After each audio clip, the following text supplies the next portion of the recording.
Ça donne quoi le taux de grévistes? Et ils communiquent pas. Ils communiquent pas. Ah, on n'a aucune on est toujours, il y a eu 100, 110 sortants. Il y a à peu près toujours, on est toujours pareil, 50%. Dans les 50%, Voilà. ouais. 50% plus les malades. C'est beau, hein? Bah ouais. Ça tient encore, ça qui est bien. Ouais. Allez, c'est parti. On est en direct de... C'est parti, on est en direct du dépôt RATP Béliard, dans le 18e arrondissement à Paris. En grève depuis le 5 décembre, donc plus d'un mois. Et ça tient, vous venez de l'entendre.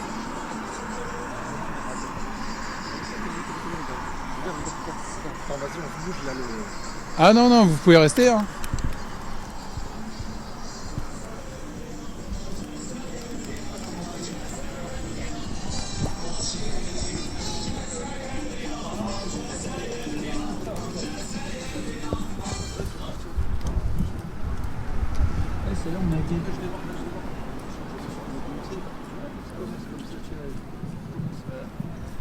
Bon bah salut tout le monde. Voilà, on est au combien de jour là? 35e jour. Voilà, bah au bout de 35 on compte même plus. 32. 33. Voilà, donc on compte plus, voilà. Voilà, je suis fier d'être avec vous tous les jours, hein. On est devenu une petite famille. On lâche pas. Il faut savoir qu'on lâchera pas avant que cette réforme-là saute complètement. J'en entends qui disent oui, on va lâcher, si nous laisse quelques miettes par-ci, on lâchera pas. On lâchera pas jusqu'à ce que la réforme saute complètement. Voilà. Et ça, il faut que tout le monde le sache et qu'on se l'ancre bien dans la tête. On lâchera pas.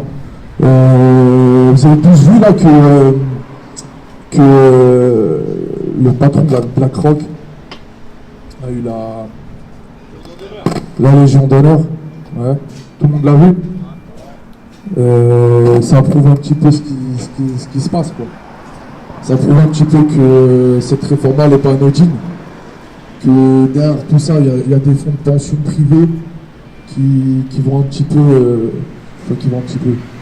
bien gagner sur le dos de tous les Français qui seront à la retraite. Que c'est nos retraites à nous, au final, la retraite des prolétaires, la retraite des travailleurs qui sont le plus impactés. Là-haut, personne n'est jamais touché. Donc on joue avec nos vies à nous. C'est avec nos vies à nous, la vie du petit peuple qu'on joue. Et on nous laisse comme ça. Et quand on crie, quand on se révolte par les moyens qu'on a, c'est-à-dire par les moyens des moyens démocratiques, hein, on ne fait pas la guerre, on ne fait pas quoi que ce soit, par des moyens démocratiques, on se soulève dans la rue, pacifiquement, et qu'on utilise notre droit de grève, et bien à la finale, on essaie de retourner l'opinion publique contre nous. On essaie de nous stigmatiser.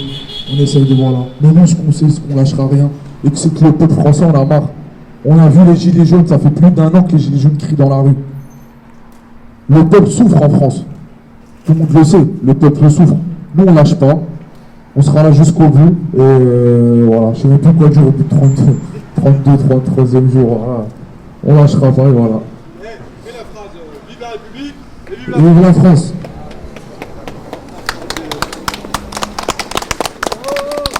C'est la phrase que tout passe. Vive la République et vive la France. Camarades, bah, ça caille hein, ce matin. Et, là, j'ai vu, on a mis un 3e bras zéro depuis jeudi dernier. Et franchement, ça fait un peu de chaleur. Bah, au début, comme on a vu, quand on a ramené le petit déjeuner, on nous a dit, ouais, il y a les étudiants, ils font un blocage. Et quand je suis allé là-bas, j'ai commencé avec le mégaphone, ouais, Macron, ta loi, on va la niquer, tout ça. Et en fin de compte, ils nous ont dit, ils font un blocage parce que c'est pour les partiels. À cause de la grève, bah, eux, ils se sentaient pas prêts, ils se sentaient pas préparés, parce qu'ils ont été gênés. Et donc là, ce qu'ils ont fait, ils ont fait un blocus et ils ont fait nager, ils ont reconduit le blocus. Et tous les jours, ils vont aller devant. Après, bah, j'ai réussi à parler avec des jeunes qui se sentaient concernés par notre combat, par le combat du retrait de la réforme des retraites. Et ces jeunes-là, les matins, ils vont venir nous voir. Et ils vont nous tenir compagnie. Ils vont venir parce qu'ils ne veulent pas partir à 68 ans à la retraite. C'est le plus important. Pour eux, ils ont compris les enjeux. Et après, eux, ce qu'ils vont faire, c'est que le matin, il faut qu'ils soient là-bas à 8h. Moi, ce que je proposais, c'est que nous, on vient ici, on fait notre piquet de grève habituel. Et après, on fait une délégation. Et on va les accompagner aussi là-bas pour leur faire profiter de notre expérience. Surtout, c'est très important. Et savoir qu'ils ont une bonne conscience politique, enfin non, ils ont une bonne conscience démocratique parce qu'ils ont ménagé, ils ont demandé même à ceux qui n'étaient pas d'accord de s'exprimer. Ils se sont exprimés et tous les avis ont été respectés. Et ça, j'ai beaucoup apprécié. Leur engagement à ce niveau-là, il y a cet esprit de solidarité aussi, parce qu'ils ont fait qu'un. Et j'étais agréablement surpris. Donc demain matin, j'espère qu'il y aura du monde, qu'on saura les accueillir comme on les accueille depuis le premier jour. Et aussi, ce que je voulais dire, c'est samedi, j'ai écouté une émission de radio, et il y avait un ancien syndicaliste qui était âgé de 74 ans, et qui m'a fait un bon rappel dans la mémoire, c'est-à-dire qui parlait de la grève de la RATP et il a commencé à s'exprimer. Et il a dit la première grève RATP, elle date de 1919 et ils ont fait 4 mois de grève. Mais 4 mois de grève, pourquoi 4 mois de grève? Ils les ont fait, c'était pour travailler 8 heures par jour. Parce qu'à l'époque, on les a travaillés entre 10h et 12h. Moi, je leur tire chapeau. Nous, on commence à se dire, ouais, on est déjà dans le mois de grève, c'est historique.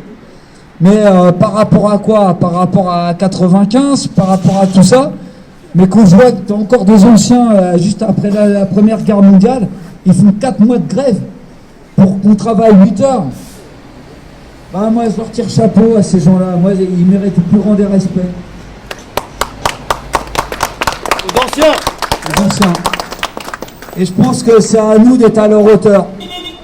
De dire qu'on lâchera pas. On lâche rien. Tout le monde est avec nous. Vous voyez, les voitures, elles passent. On a les klaxons de soutien. C'est important. Et je vois aujourd'hui, on est une équipe. On était là le matin. Il faisait à 0, 1 degré. On était tous ensemble. Et le principal, c'est que quand je regarde le mental des gens, bah, ça ne nous fait rien d'avoir déjà 30 jours derrière nous. On les comptera plus. Moi, je dis, il ne faut plus qu'on compte les jours de grève dans lesquels on est. Il faut savoir les acquis qu'on a. Demain, il y a un grand combat. Il y a une manif. Du moins, on va avoir un rassemblement pour le soutien à Annie. Là, il ne peut pas être là. Je l'ai appelé. Il est malade. Mais demain, moi, ce que j'espère, c'est qu'on va y aller tous ensemble. On va faire comme on sait faire. On va y aller en manif sauvage. On va aller là-bas à la Chambéry. On va leur faire voir c'est qui commande. C'est nous. Ils n'ont pas su nous écouter, mais c'est pas eux qui vont nous réprimer parce qu'on fait la grève, parce qu'on ne veut pas avoir une régression sociale. C'est ça le plus important. Et qu'on ne se laissera jamais faire. Il n'y a personne qui va nous faire baisser la tête. C'est surtout ça aussi. C'est qu'on garde notre dignité. Et je pense que maintenant, si on est là au-dessus de 30 jours, c'est plus pour une question de retraite, moi, ce que je pense. Moi, pour moi, c'est une question d'honneur. Si je suis là, c'est pour une question d'honneur. L'honneur des ouvriers. Qu'à chaque fois, ce gouvernement-là, il essaie de nous humilier. Lors de ses vœux, il a fait allusion à beaucoup de choses. Et je pense que c'était un discours pas digne d'un président de la République. Moi, ça m'a mis grave la rage. T'as vu le premier, j'étais là à 4h30 du matin, j'ai allumé le piquet de grève, là, les gens, ils passent. Les gens, ils en ont marre. On ne veut pas être humiliés. On est des ouvriers, on est le bas de l'échelle. Mais vous avez vu qu'on arrête de travailler, ce qui se passe, on paralyse les transports à l'Île-de-France. Parce qu'on veut nous faire croire que notre travail n'est pas valorisé, alors que nous, on travaille pour les gens, pour les franciliens. On travaille pour la notion de service public. Et c'est ça le plus important, c'est qu'on a envie de rendre service justement à tous les gens qu'on transporte tous les jours. Je pense à vous, collègues machinistes, sur tout ça, dans les conditions dans lesquelles vous bossez. Moi, c'était tout ce que j'avais à dire pour aujourd'hui. Et ce que je pense, c'est qu'on allait voter, passer au vote. Toujours parler, Yes. Et je repasse le micro à Yes. Bah, dans ce cas-là, tu fais le vote. Ouais, donc ce que je voulais rajouter et rebondir sur ce que Gilles a dit, c'est que demain, il y a, on fait un regroupement au 19 place La Chamboudie pour Anil Abidi qui passe au conseil de discipline que vous connaissez tous, qui est là tous les jours. On a très bien vu la montée de la solidarité qu'il y a eu pendant cette grève-là. Voilà, on est devenus tous solidaires, tous la main dans la main. Il faut justement qu'on montre que cette solidarité-là, c'est pas du vent. Il faut qu'on montre qu'elle existe vraiment et qu'on soit là le 7 janvier à 13h au 19 place La Chamboudie, donc 12e. Il y a aussi un collègue de Vitry qui s'appelle Yacine, qui lui aussi va passer en disciplinaire pour des faits qui lui sont reprochés pendant la grève. Et il faut qu'on leur montre qu'on lâchera pas et que tous les grévistes, que tous les non-grévistes, on sera toujours tous ensemble. Et que cette solidarité-là qu'on a créée, on y tient à cette solidarité-là. Et que quand on est solidaires tous les uns avec les autres, personne ne peut rien nous faire. Vous voyez, si demain, par exemple, je vais prendre un exemple, voilà, si demain, la direction a des choses à reprocher à tous ceux qui sont ici, on passera jamais tous ensemble en disciplinaire. Ils ne peuvent pas faire passer tout le monde en disciplinaire, c'est impossible. Ils essaient juste de taper sur quelques personnes pour essayer de faire taire le reste de la note. Mais nous, on recule tout ça. Voilà. Donc, voilà. Rendez-vous le 7 à La Chamboudie pour Ali. Il y a aussi, cette semaine-là, il y a aussi le jeudi, on fait une marche. Voilà, donc c'est ce que j'avais à dire. La marche, c'est à... Attends, je vais venir. Pour Ali, c'est à 13h, rendez-vous à 13h. 13h à La Chamboudie. Voilà, donc après à mercredi 8, on va à la Sorbonne à midi. Et ensuite il y a la grève du 9. On démarre tous de 13h30 à République. Voilà. Donc là on va passer au vote. Donc je pense un peu savoir ce que vous avez voté. Donc qui est pour la reconduction du mouvement? Voilà.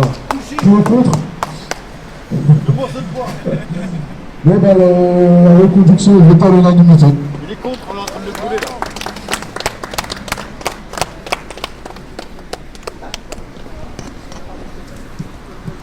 Voilà, en direct du dépôt RATP Béliard à Paris 18e, l'Assemblée Générale quotidienne qui vote la reconduction de la grève. Grève qui dure depuis plus d'un mois au point où ils ne savent plus le nombre de jours de grève. Mais comme il le dit, c'est pas ce qui compte. Ce qui compte, c'est de continuer, de ne rien lâcher. Ils affichent leur détermination. Et vous le voyez, la caisse de grève auxquelles vous pouvez participer évidemment, qui ont déjà recueilli énormément de soutien, d'argent.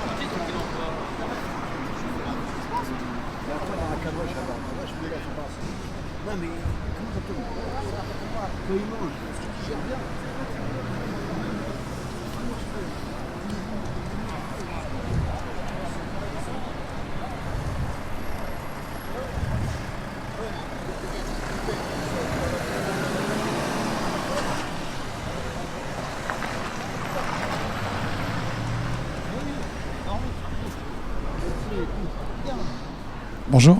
Bonjour. Pouvez vous présenter? Alors moi je suis Cheikh Miliès. Pardon? Cheikh Miliès. D'accord. Je suis machiniste receveur au centre bus de Béliard. Je suis représentant syndical aussi, du syndicat RS. D'accord. La caisse de grève qui est là, je voyais tout à l'heure, il y avait carrément des billets de 50 dedans. Ça veut dire quoi? C'est les gens, ils sont vraiment solidaires? Solidarité, ouais. Que ce soit de la part des collègues non grévistes, que ce soit de la part des collègues même grévistes, on met toujours nous dedans. Il y a même des passants qui nous donnent. On la prend quand on va en manif, quand on va sur certains points, on la prend toujours avec nous. Et franchement, il y a une très très grosse solidarité de la part des gens. Et ce qui nous a le plus étonné, nous, c'est que c'est de la solidarité de la part des gens externes à la RATP. C'est là qu'on voit clairement le soutien de l'opinion publique. Ce qu'on essaie de nous faire croire à la télé, c'est que l'opinion publique est contre nous, l'opinion publique ne nous comprend pas, qu'on se bat pour nos régimes spéciaux à nous, mais non, c'est complètement faux. Et ça, la population l'a bien compris. Oui, aujourd'hui, les sondages montrent bien qu'il y a une majorité de Français qui soutiennent cette grève, même si par ailleurs c'est difficile pour tout le monde. Ils comprennent très bien que l'enjeu est sociétal, il est énorme. C'est les retraites qui sont en jeu et tout le monde est concerné. Exactement. Après, faut savoir une chose, c'est que quand on nous donne un projet de loi complètement flou comme celui-là, les gens ne savent pas dans quoi ils se lancent. Voilà. Donc on a un régime de retraite basé sur la répartition, qui est basé juste sur la solidarité entre les travailleurs et les retraités. Un régime qui marche très bien comme ça. Et on veut nous faire croire qu'un système par points, dans lequel on pourra jauger le point sur des bases qu'on ne sait même pas, serait mieux pour tout le monde, ce qui est complètement faux.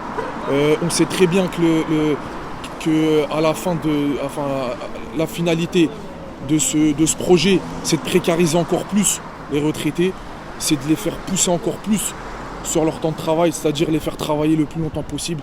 Et on ne peut pas accepter ça. Donc qu'on soit dans la fonction publique, qu'on soit dans le privé, on ne peut pas accepter ça. C'est pas, on ne travaille pas pour finir, pour mourir derrière notre volant, nous, en tant que machiniste déjà. Donc je pense quelqu'un qui travaille dans le BTP, quelqu'un qui travaille à la poste ou quelqu'un qui travaille, n'importe qui n'a pas envie de mourir avant de pouvoir profiter un petit peu de sa retraite. Alors vous le disiez tout à l'heure, vous parliez d'ouvriers. Effectivement, c'est les ouvriers aujourd'hui qui sont mobilisés dans cette grève. Comment vous voyez la suite du mouvement et cette semaine en particulier? On sait que c'est une semaine décisive. On l'a vu, on était tout à l'heure devant l'université Paris 4 qui est de l'autre côté du périphérique et qui est en grève ce matin, qui est en blocage. D'autres sites sur Paris sont également en blocage, certainement en province. Les enseignants reprennent les cours ce matin, il va y avoir des actions. Il y a une grosse journée jeudi 9 de mobilisation nationale. Tous les syndicats sont unis pour appeler au retrait. Le bras de fer est total. Comment vous voyez les jours qui viennent? Les jours qui viennent, on les voit comme le début, quoi. On ne lâchera pas, comme je l'ai dit tout à l'heure pendant l'AG. On est rentré dans cette grève avec une détermination et avec un seul mot d'ordre. Que ce soit au bus, que ce soit au métro, que ce soit au RER, le mot d'ordre pour tout le monde a été le retrait total de cette réforme où on continue.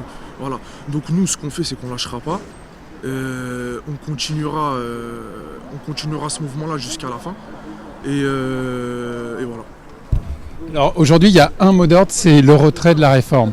Est-ce que pour autant, vous faites le lien avec les autres mouvements, les autres colères qui s'expriment maintenant depuis des semaines et des mois dans le pays, que ce soit celle des hospitaliers, celle des enseignants, j'en parlais, celle des jeunes, les luttes aussi très importantes sur la question climatique. Est-ce que tout ça aujourd'hui, pour vous, c'est un même et seul combat pour un changement sociétal? Vous savez, pour moi, le combat est plus général, en fait. Vous savez, on a essayé de caser les gilets jaunes dans un mouvement de gens qui ont protesté contre la hausse du carburant, ce qui est complètement faux. Les gilets jaunes ont émergé à cause de cette hausse des carburants, mais il y a un gros ras-le-bol qui était derrière tout ça, un gros ras-le-bol des Français. Il faut savoir que le peuple il souffre, le peuple français souffre. Donc que ce soit nous, que ce soit, comme je vous ai dit tout à l'heure, le personnel hospitalier ou les étudiants, etc., qui sont complètement précarisés. En fait, ce que le gouvernement n'a pas compris, c'est qu'en lançant comme ça des réformes par-ci par-là, il allait souder le peuple en une seule personne. C'est que nous, certes, par exemple, je ne connaissais pas vraiment de personnes dans le personnel hospitalier ou d'étudiants, etc. Mais dans ce mouvement-là, le fait de parler avec eux, de comprendre un petit peu plus leur vie, de comprendre leurs difficultés, etc., ça nous a soudés et ça nous a même fait comprendre ce qu'ils vivaient. Et eux ont compris ce que nous vivions au quotidien. Et ça a été une très très mauvaise erreur, une très très très grosse erreur de la part de ce gouvernement-là qui ne comprend rien depuis le début. Hein. Mais voilà, donc faut que tout le monde prenne conscience des enjeux. Voilà, c'est pas simplement la réforme contre les retraites là. C'est vraiment un ras-le-bol complet du gouvernement qui ne comprend plus du tout les souffrances de son peuple. Voilà, le peuple souffre complètement. Ça fait 1 an que les gilets jaunes sont dans la rue. Ça fait 1 an que les gilets jaunes crient leur colère. Et la seule chose qu'on leur donne en retour, c'est une violence policière, c'est une stigmatisation, etc. Donc le peuple n'en peut clairement plus. Alors justement sur la répression, vous parliez tout à l'heure de votre camarade qui demain passe en conseil disciplinaire. Vous avez vous aussi depuis 1 mois subi la répression, à la fois interne de la part de votre direction, mais aussi je crois de la police à un moment donné qui est intervenue au niveau du dépôt. Comment ça s'est passé? Alors faut savoir que la police à Belliard, elle a été très très très virulente, surtout envers les étudiants. Donc déjà très très grosse force à eux et un grand merci à eux, que ce soit au centre bus de Belliard ou dans tous les dépôts dans lesquels elle a été. La police elle a été très très virulente et très violente avec certains professeurs, certains étudiants, même certains collègues. On a eu un collègue à nous qui s'est fait agresser dans la rue là par un policier. Et tout ça c'est des directives du gouvernement complètement, des directives de 1 du gouvernement et de 2 de la direction locale bus qui leur donne des directives. Voilà, tout simplement. Et oui, par rapport à Agnès. Pour la direction, ouais, pour votre camarade demain qui passe au conseil de discipline. Voilà. Donc là, on a donc un représentant du syndicat RS qui est gréviste, qui passe à la Chambodji, donc le mardi 7, donc demain, au 19 place la Chambodji dans le 12e arrondissement de Paris. Donc ce qu'on aurait besoin, nous, c'est une très très grosse mobilisation pour lui, car il a été traîné en disciplinaire pour des raisons complètement injustes. Voilà. Qu'est-ce qui lui est reproché exactement? Alors en fait, il a participé avec le CSSCT. CSSCT qui est je peux même plus vous dire. C'est l'ancien CHSCT en fait. C'est en fait l'organisme des salariés. Sécurité, voilà, de sécurité. L'organisme c'est une instance syndicale pour la sécurité, l'hygiène, etc. Donc il a contrôlé donc à la sortie un matin. Il a participé avec le CSSCT à un contrôle de bus. Donc un contrôle des normes, etc. pour savoir si les bus étaient aux normes ou pas. Il faut savoir que 70% du parc du centre bus de Belliard était non conforme à la circulation. Donc il y avait des choses très très dangereuses. On ne pouvait pas laisser ces bus là sortir. Donc il y a eu 13 personnes qui étaient présentes. Au final, il y a eu 9 personnes sur lesquelles il y a eu des rapports. Au final, dans ces 9 personnes-là, il y en a 4 qui sont passées en disciplinaire. Et le seul qui passe en disciplinaire à la Chambodji, au conseil de discipline, c'est Anil Abidji. Donc il y a une très très grosse répression qui est visée sur Annie et sur certains représentants syndicaux en général. Et nous, on ne peut pas laisser passer ça. Même en tant que machiniste, de savoir que ses propres élus, les personnes qu'on a élues pour parler à notre place et pour nous défendre, sont visées comme ça continuellement, on ne peut pas laisser ça passer. Donc mardi, on sera tous présents et on espère une très très grosse mobilisation pour le soutenir. Alors la Chambodji, c'est quoi la Chambodji? La Chambodji, c'est là où il y a le conseil de discipline. En fait, il faut savoir qu'on passe en entretien préalable. En local, donc à la direction locale, dans notre propre centre. Et si la direction décide d'aller plus loin et d'aller jusqu'à la révocation, parce que c'est ce qu'Annie risque, c'est la révocation complète. Donc quand elle décide d'aller à la révocation, ça se passe à la Chambodji, au conseil de discipline. Et alors ça se trouve où exactement? C'est au 19 place la Chambodji. C'est à côté du siège de Bercy. D'accord, ok. Donc vous appelez tout le monde à venir soutenir demain à 13h. À 13h, c'est ça, voilà. 13h devant la Chambodji, à la place de la Chambodji. Ok. Qu'est-ce qu'on peut dire d'autre sur l'état du mouvement, vos collègues, comment ça se passe, le moral, comment vous êtes organisé depuis 1 mois? Alors depuis 1 mois, on est organisé, voilà, tous les matins on est là à 4h30. On est là tous les matins à 4h30, on fait un petit peu de sensibilisation pour les collègues non grévistes, on fait tourner un petit peu la caisse de grève pour les non grévistes, etc. C'est-à-dire, il y a des non grévistes qui donnent de l'argent. Il y a des non-grévistes qui donnent de l'argent. Voilà, il y a des non-grévistes qui. On pose la caisse de grève, on leur propose de donner un petit peu d'argent. Il y en a qui donnent, il y en a qui donnent pas. Peu importe le nombre, peu importe la somme, le plus important et ce qui fait le plus chaud au cœur, c'est juste le geste. C'est de donner un petit truc. Parce qu'il y en a qui ont perdu déjà un mois de salaire. Donc c'est très très difficile pour eux de continuer. Et le fait que les collègues non-grévistes puissent nous donner quelque chose pour qu'on puisse manger tous autour d'un petit repas à midi, ça fait vraiment chaud au cœur. Donc voilà, on fait tourner la caisse de grève. Vers 8h30, 9h, ça dépend des jours, on fait l'AG. Donc on propose la reconduction du mouvement ou non. Ensuite, on se fait un petit repas ensemble vers midi. Et voilà, tous les jours on fait comme ça. Faut savoir une chose, c'est que l'opinion publique, parce que ce qu'on entend à la télé souvent, c'est que l'opinion publique est contre nous, etc. Mais les derniers sondages qui ont été faits, c'est que 50% de la population demande le retrait total de la réforme. 24% demandent à ce que la réforme soit revue de fond en comble. Donc on voit qu'il y a 75% de la population qui n'est pas du tout d'accord avec cette réforme-là. Donc le fait de faire croire à la télé sur des chaînes qu'on sait pro-gouvernementales, de faire croire que c'est un mouvement pour les régimes spéciaux, il faut arrêter de prendre les gens pour des imbéciles. Et je pense que tout le monde le sait, tout le monde est au courant. Voilà. Et le moral, on m'avait demandé le moral des collègues. Ouais. C'est difficile, certes il y a des jours plus difficiles que d'autres, mais on essaie de tous se soutenir les uns les autres. On sait très bien pourquoi on a commencé et on sait très bien que le gouvernement aussi a le moral dans les chaussettes. Ça, il faut pas l'oublier. C'est pas parce que nous, on est dans le froid tous les jours et qu'on perd du salaire que le gouvernement est bien dans sa tête. Le gouvernement aussi perd de l'argent. Il y a le tourisme qui a eu un gros impact pendant les périodes de fête. Et ça laisse pas le gouvernement indifférent. Et il faut savoir que le gouvernement est au bord de lâcher. Il a 2 doigts de lâcher. Et il ne faut pas que ce soit nous qui lâchions les premiers. Voilà. Bon ben merci. Je vous Merci remercie. et bon, on va continuer à suivre votre action Merci évidemment. beaucoup. Voilà. Ah, et on sera là jeudi Vous êtes les bienvenus. évidemment. Merci beaucoup.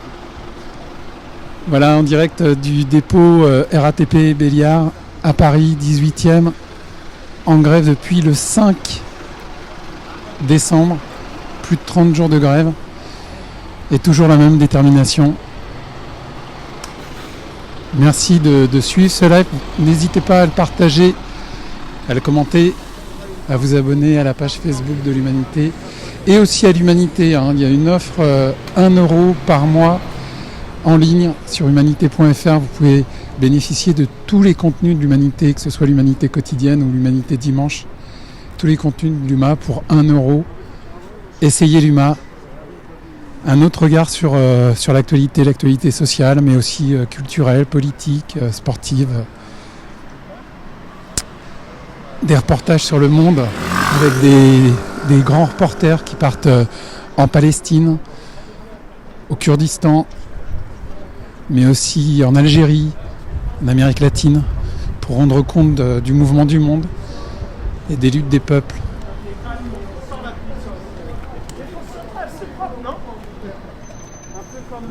Voilà. On va se dire à bientôt et une bonne journée à tous.